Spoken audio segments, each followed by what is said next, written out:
सिद्धि की शादी के बाद वो ससुराल चली जाती है। पीछे रह जाती है भाभी रानी।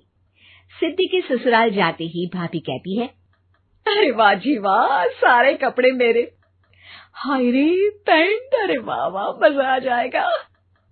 अरे ये सिद्धि की अलमारी के सामने खड़े होकर क्या बड़बड़ा रही है? जाकर देख मेहमानों को विदाई की मिठाई मिली कि नहीं। अब हाँ माँ जी, क्यों नहीं, लेकिन पहले कपड़े तो बदल लूं।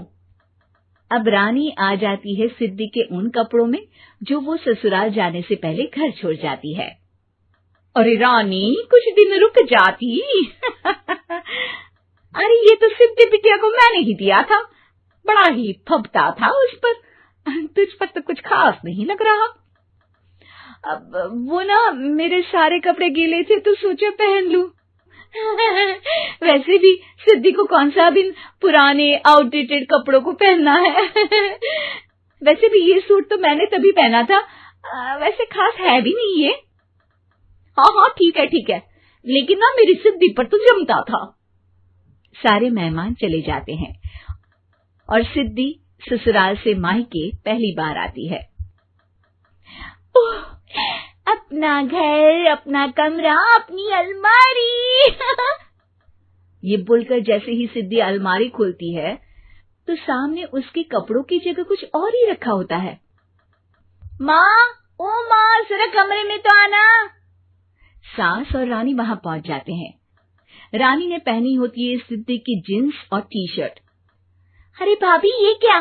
ये तो मेरी बड़ी ही महंगी टी शर्ट है, इसे आपने घर में क्यों पहनी है? अरे बहुत मिलती है दीदी ये चौक की मार्केट में, 150 में। ओ भाभी प्लीज, ये एरोपोस्टल है, 2000 की एक टी शर्ट। ओह, 2000 में तो दीदी 4 साड़ी आ जाए। अब क्या बोलूं? भाभी, ये मेरी अलमारी में छोटू के कपड़े, तो मेरे कपड़े कहाँ हैं? मेरी अलमारी में? अब दीदी आपको कौन से पुराने कपड़े पहनने थे? माना भाभी, लेकिन मैं जब घर आती तो यही सब पहनती ना। अरे तुम तो बड़ी कंजूस हो दीदी। खैर, वक्त आता है जब सिद्धि ससुराल के लिए रवाना हो रही होती है। अरे रानी, अंदर से सिद्धि का गिफ्ट ले आ, लड़की पहली बार ससुराल से मायके आई है। रानी अंदर जाती है और एक सिंपल सी साड़ी लेकर बाहर आ जाती है। ये लीजिए माँ जी। सास बेटी को गिफ्ट देकर ससुराल भेजती है। अगले दिन रानी एक सुंदर सी साड़ी पहनकर सामने आती है। अरे रानी, ये तो वो साड़ी है जो मैंने सिद्धि को देने के लिए दी थी जब वो ससुराल ले जाती, लेकिन ये तूने कैसे पहन ली? अरे माँ जी, ये साड़ी तो मुझे बहुत पहले से ही पसंद थी, लेकिन चिंता ना करिए, मैंने सिद्धि के लिए भी अच्छी सी साड़ी दी है। हाँ। तभी सिद्धि का फोन आता है। क्या माँ, कुछ अच्छा तो दिया होता ससुराल ले जाने के लिए। अरे पहले दिखा दिया होता। ये चमकते हुए पैकेट में नौकरानी वाली साड़ी मत दिया करो माँ।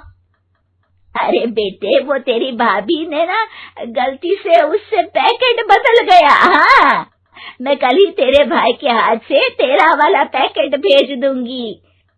अरे रहने दो माँ, आई एम श्योर भाभी ने अभी वही साड़ी पहनी होगी जो तुमने मेरे लिए रखी थी। तुम तो समझ नहीं पाई उनको। खैर छोड़ो, मैं ज्यादा बोलती अच्छी नहीं लगती, रहने दो, आपको उन्हीं के साथ रहना है, फिर बात करेंगे। सास को रानी पर गुस्सा आ जाता है। वो उसके कमरे में जाती है जहाँ वो शादी का एल्बम देख रही होती है। रानी, मार्केट जाकर एक ऐसी ही साड़ी लेकर आ, कल प्रतीक जाकर सिद्धि के घर दे आएगा। अरे क्यों माँ जी, कितनी साड़ी देनी है दीदी को? यहाँ कोई सेल लगी है क्या? अरे चुप कर, मेरे बेटी के हिस्से की साड़ी खुद पहन ली, अब ज्यादा ज्ञान बांट रही है। एक दिन सिद्धि का फोन आता है। माँ, मेरी सास ने आप सबको खाने पर बुलाया है। सारे लोग सिद्धि के ससुराल पहुँचते हैं। खाना खाकर वो लोग निकल रहे होते हैं कि सिद्धि की सास सभी को गिफ्ट देती है। अरे बहन जी, बेटी के घर का खाना खा लिया, यही बहुत है जो आप ऊपर से गिफ्ट भी दे रही है।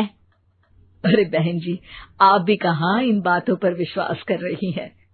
सास सभी को गिफ्ट देती है, लेकिन रानी को जो साड़ी देती है वो अजीब सी हरे रंग की लाल रंग के बड़ी छाप वाली होती है। अरे छी, ये कौन पहनेगा? सासू माँ को तो जरी वाली इतनी सुंदर और मेरे लिए ये नौकरानी वाली। अरे भाभी, दरअसल मैं जब भी घर आती थी आप वापसी में ऐसी ही साड़ी देती थी ना, तो माँ ने सोचा कि आपको आपकी पसंद की ही साड़ी क्यों ना दी जाए। बेचारी रानी, बोलती भी तो क्या। सिद्धि और सास रानी का चेहरा देखकर हंसने लगती है, तो रानी समझ जाती है कि अपने ही बिछाए जाल में वो फंस चुकी है।